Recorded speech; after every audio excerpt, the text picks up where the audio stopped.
and then I'm pretty sure it's Travis Varga. Because I'm not actually.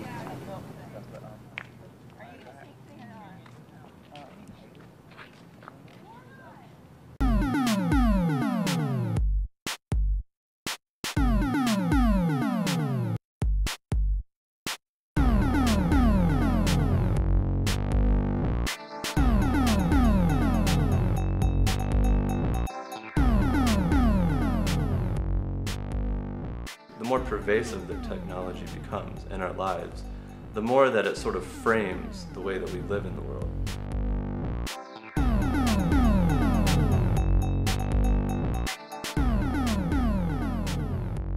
He's got a friendship with this girl Jane, and then he's dating this girl Mary, and Jane writes something on his wall. If she had said that in front of Mary, then it would have been no big deal, but since she put it on his Facebook wall for everyone to see, Mary flips out and breaks up with John. I used to play Xbox like my freshman year, and this kid like sent me a message and he's like, my cat was crawling on my lap and I flung it against the wall and it's dead now. And I'm like, dude, don't tell me, call the vet. You know how like girls call each other hoes like all the time? Like, you know, you can say that in a text message and it really doesn't have the same connotation. I'm addicted to my cell phone. In class, I check the minutes to see them go down, and then I'm checking to see if I got a text message, I'm checking to see if I got a missed call or I'm receiving a call, then I'm just checking the time, and then I like to check and see if I still have service. Yeah, I check it. If I'm in a class, say within 50 minutes, I probably look at my cell phone 30 times. How many times do you think you look at your cell phone a day? Probably like 400. Yeah, I freak out if I don't have my phone. On your way to class, you're bored, you want to bullcrap with someone because you don't know anyone on the bus or the shuttle or whatnot, or you're walking from class to class and you just want to bullcrap with someone. What are you doing tonight? What you do last night? You get a high when people call you on your cell phone? Yeah. What is it like? I don't know, I just get really excited. I text more than I call. I like texting because it's short and I guess I can talk to more than one person at a time. It's more convenient, like if you can text like while you're doing other things. You find that once you kind of get used to it, that you're more likely to try and transfer basic ideas through text as opposed to engaging in a conversation. It's like easier to talk to people that way. An iPhone is a remarkable invention. My daughter, who's 6, whenever she sees an iPhone, she's like, I want an iPhone. It's like, you're 6. Daddy doesn't even have an iPhone. And you know, we keep her away from commercials. The only time she ever sees commercials is when I watch a football game. But it's enough. It's a question that's always sort of defined our relationship to technology. It's like, are we using it correctly, or are we being used by it? Would you rather pick up your phone and call them or use Facebook? Probably Facebook. My aunt asked me the other day, she had started a Facebook, right? And she was like, should I start a Facebook for my son? Her son's 7 years old. Everybody has a Facebook site now and a MySpace, you know, so they kind of want people to know what you want to know about them. Facebook is for your friends. It's like you can have your top friends, your best friends, whatever. I just like to see what my friends are up to, see their pictures. Checking messages, going through people's pages, talking to my friends. We've always had ways to sort of demarcate the boundaries of our communities. One of my friends had a party or whatever, and I was like, dude, thanks for the invite. And he's like, I invited you on Facebook. I was like, I don't have Facebook anymore. He's like, oh, that's the reason why. Well, I put up a Facebook account, and now I'm connected with people that I haven't talked to in 15 years. It definitely intrigued me, like just finding people from elementary school, just being like, oh my gosh, I haven't seen that person, they look the same, like wonder what they're up to, and I still keep in touch with some of them. That's what's great. It is a place in which they get so much feedback, people talking to them, people asking them questions, people communicating with them in some ways that they might not have in any other part of their life. Somebody friended me, or have I gotten an instant message or a text message or an email, and so we're constantly kind of trying to check these things. There is to some degree this growing kind of culturally and socially sanctioned process where we are becoming more and more dependent. It's part of life, it's part of breathing. You know, I get up in the morning, I grab my cell phone, my keys, my wallet, my iPod. Serves as a companion when you're by yourself. You can play audiobooks and music and videos and all that kind of stuff too. I listen to it every day as I go to class.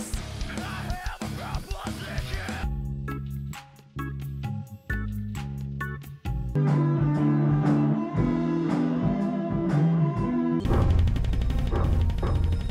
not really doing anything else. They're just like walking around, so they figure, hey, I might as well just listen to my music.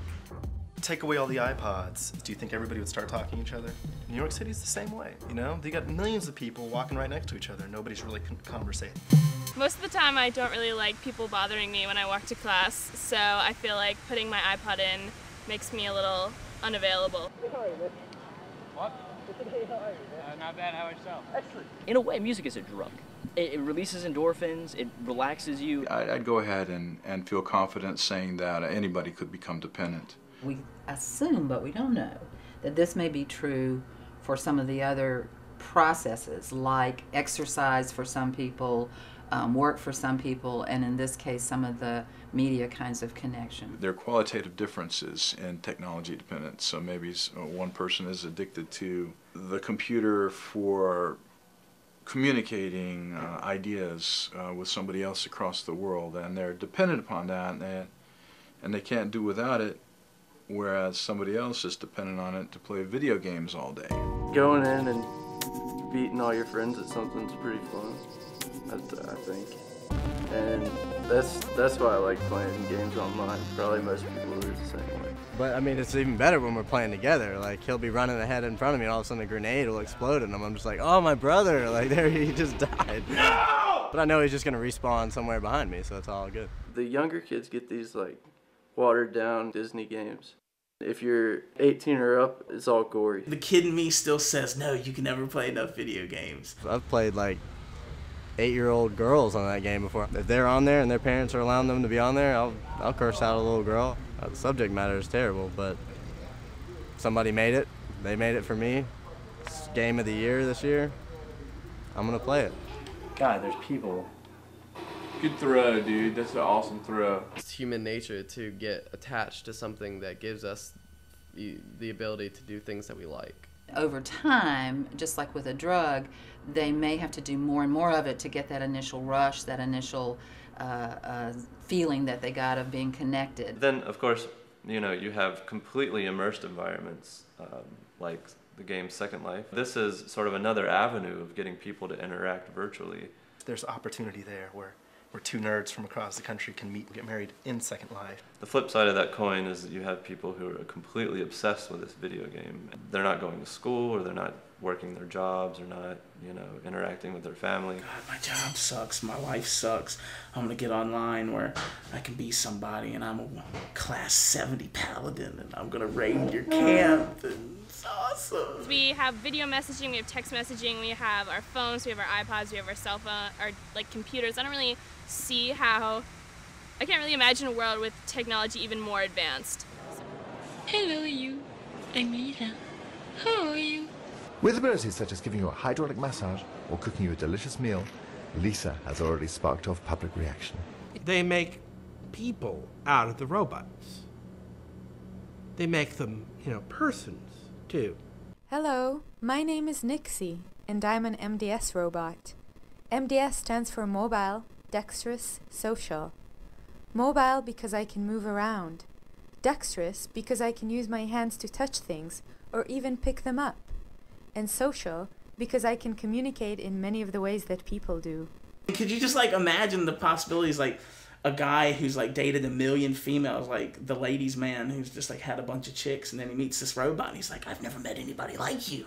You know, I mean, it would be awesome. If it's an evolutionary step too, that's the crazy thing about that, is like assigning human emotions to robots. They don't have to have human emotions to be a community and exist. And this mock-up shows how the swarm robots could actually operate together, capable of performing tasks too difficult or dangerous for humans. There's this robotic suit that these guys can wear now, and it makes them like 10 times stronger, 50 times stronger than the average human. You know, the idea of technology taking over and T-100s governing our society really scares me. I think we will make robots, and I don't think it's going to be like Judgment Day, like Terminator, but I think that, I guess in a sense you could theoretically say that robots will take over society by us becoming too dependent. as technology grows and we're able to do things like texting and email and things like that, that you do lose a certain amount of the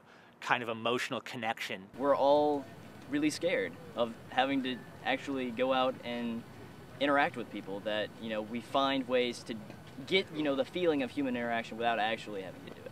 We've expanded in the world, you know, we have friends in Japan and, you know, Russia, and we like to talk to them, and it's just, I mean, back in the day we couldn't expand that far, but now that we do expand, we're also stretching out, I think, the value of how we communicate with each other. People have to be able to still understand how to look at somebody face to face and communicate. Even if we are gaining the communication between text and IM and stuff, we're just losing it, like, personally. I mean, I hope that we can communicate in 20 years without social networking. There would probably need to be some kind of click in everyone's brain and go, oh, hey, okay.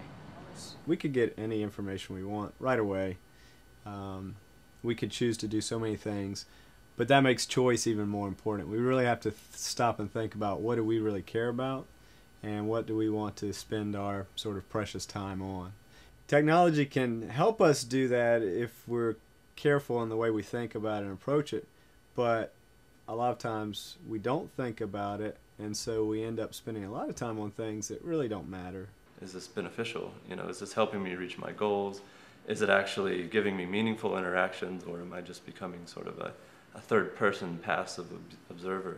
We have to find a balance. Like, yeah, I'm going to go in here and watch this movie, and then we'll go outside and enjoy life. You know, I'm going to go walk my dog. I'm going to go climb a tree.